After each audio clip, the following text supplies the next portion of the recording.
Halo guys, Nusantara Room. Dari namanya udah nggak perlu tanya lagi.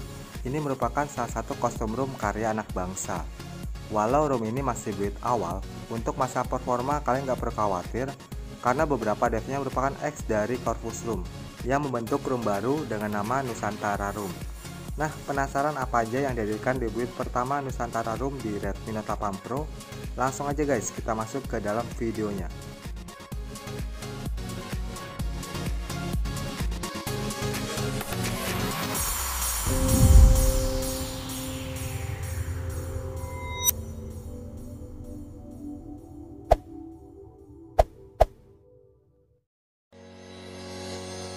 Nusantara Room ini berjalan pada Android 10 dengan security patch versi terbaru bulan Agustus 2020. Untuk kernel yang dibawa juga versi terbaru yaitu 4.14.193. Dan untuk changelognya pada build awal seperti ini guys.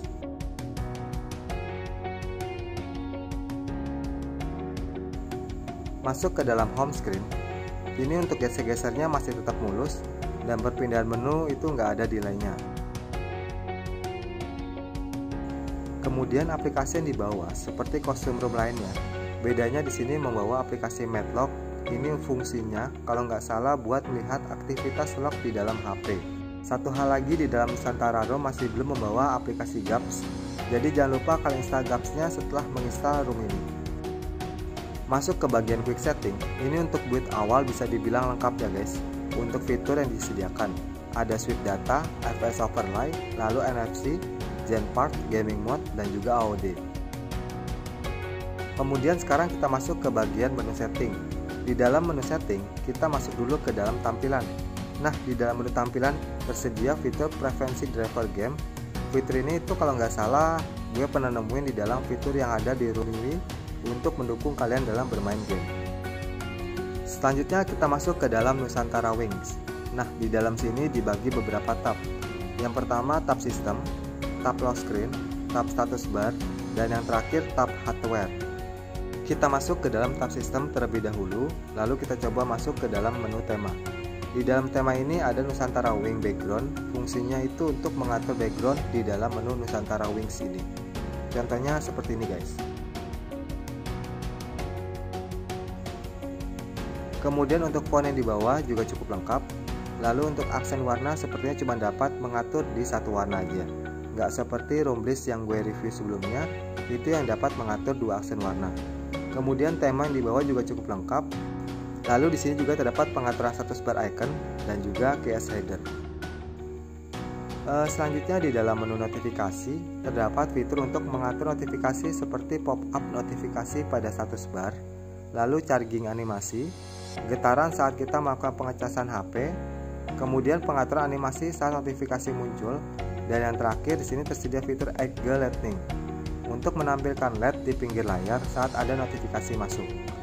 Nah, untuk selanjutnya di menu tambahan pada tab sistem ini juga sudah menyediakan fitur round corner untuk memperlebar atau mempersempit tampilan di status bar. Kemudian fitur screen animasi yang bisa diatur di menu ini. Lalu di sini juga terdapat pengaturan gaming mode, screenshot 3 jari, double tap to status bar untuk menidurkan HP, dan menu lainnya yang bisa kalian lihat di sini. Next kita masuk ke dalam tab lock screen. Di sini itu terdapat menu lock screen item dan juga fingerprint. Di dalam lock screen item ada fitur untuk menambahkan shortcut di lock screen. Kemudian fitur lock screen style untuk mengatur tema tampilan lock screen. Lalu terdapat juga fitur untuk menampilkan atau menyembunyikan status bar di lock screen. Kemudian double tap lock screen charging info. Yang terakhir terdapat fitur visualizer untuk memunculkan animasi di menu lock screen saat sedang mendengarkan musik. Nah, sekarang kita masuk ke dalam tab status bar. Di dalam tab ini kita masuk dulu ke dalam baterai option. Di dalam baterai options terdapat pengaturan charging LED, kemudian fitur penghemat baterai, lalu baterai bar, gaya baterai, dan fitur untuk menampilkan presentasi baterai di status bar. Selanjutnya pada pengaturan jam, di sini itu untuk mengatur gaya jam di status bar, seperti memunculkan tampilan hari dan juga untuk menyembunyikan jam pada status bar yang dapat diatur di sini. Nah, untuk bagian icon manager, terdapat status bar icon, lalu fitur memunculkan notifikasi di status bar, dan di sini juga terdapat untuk pengaturan logo. Tapi di pengaturan logo ini belum tersedia untuk fitur mengganti warna logo pada status bar.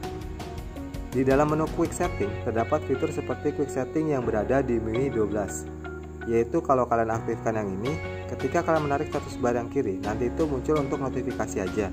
Dan kalau kalian tarik bagian kanan, nanti itu langsung muncul untuk QS panelnya. Untuk selanjutnya di sini tersedia fitur yang cukup penting, yaitu pengaturan untuk memunculkan penggunaan data internet, bisa di set per hari atau per bulan. Kemudian di sini terdapat pengaturan QS footer. Di sini juga terdapat pengaturan diskon pada style QS panel dan juga style label pada QS panelnya.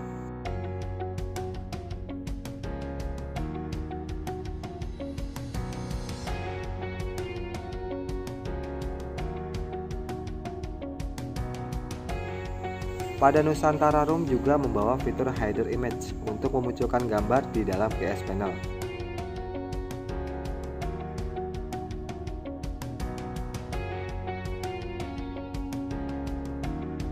Di dalam menu ini juga terdapat untuk memperbesar atau memperkecil tampilan pada gambar kalian. Kemudian di sini juga terdapat pengaturan untuk jumlah icon di dalam QS panel dan terdapat juga pengaturan kecerahan pada QS panel. Nah, untuk pengaturan indikator jaringan kalian dapat mengaturnya di sini, guys.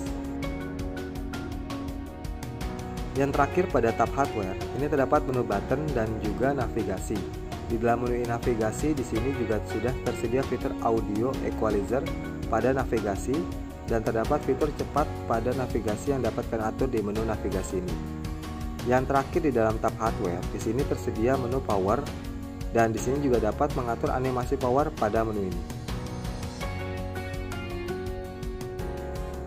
Oke guys, setelah puas di menu Nusantara Wing, sekarang kita masuk ke dalam Zenpark. Ini adalah salah satu fitur yang sangat penting untuk mendukung dalam bermain game di room ini.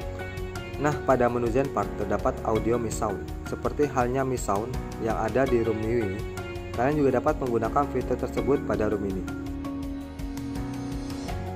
Lalu di sini terdapat fitur Spectrum yang dapat diatur mau di mode apa saat menggunakan roomnya.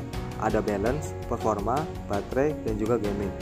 Selanjutnya di sini terdapat pengaturan thermal untuk mengatur suhu panas di HP.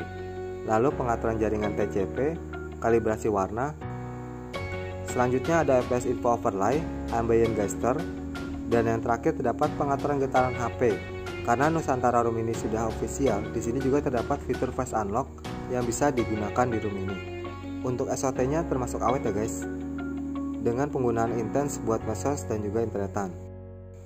Overall setelah gunain Nusantara Room seharian, menurut gue ini masih bisa membuat betah untuk menggunakan konsol room ini. Nah itu dia guys, review untuk Nusantara Room update Agustus 2020. Untuk performa gaming nanti akan gue review di video selanjutnya. Menurut kalian gimana guys tentang room ini? Apa kalian mau mencoba untuk room build pertama di Nusantara Room ini? Jangan lupa komen di bawah ya. Gue aja kenalin, sampai jumpa lagi di video gue berikutnya.